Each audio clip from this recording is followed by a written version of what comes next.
আমরা পুলিশ ভাইদেরকে বলতে চাই, তো আপনারা কি মুসলিম না অমুসলিম? আপনারা কি চাকরির ইবাদত করেন না আল্লাহর ইবাদত করেন? আমরা এই আর্মি অফিসারদেরকে বলতে চাই, তো আপনারা কি চাকরির ইবাদত করেন না আল্লাহর ইবাদত করেন? র্যাবের লোকজন যারা আছে, ডিজিএফআই, র্যাব, এনএসআই, আপনারা কি আসলে চাকরিকে ইবাদত করেন, চাকরির ইবাদত করেন না আল্লাহর ইবাদত করেন?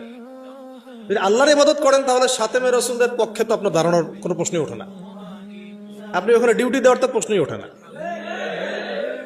বরং দেখা যায় চাকরিকে আপনি ইলাহ বানাইছেন, এই কারণে দেখা যায় যে রাষ্ট্রীয় দায়িত্ব পালনের অজুহাত দিয়ে নিষ্পাপ নিরপরাধ, নিষ্পাপ বলবো না, অন্তত নিরপরাধ মুসলিম ভাইদের বুকে গুলি চালাইতেও আপনাদের বুক কাঁপে না।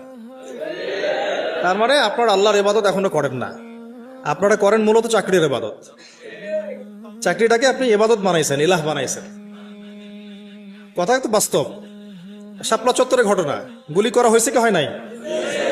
তো কি কি অজুহাতে গুলি করা হয়েছে? যে আমার রাষ্ট্রীয় দায়িত্ব আছে, উপরের অর্ডার আছে।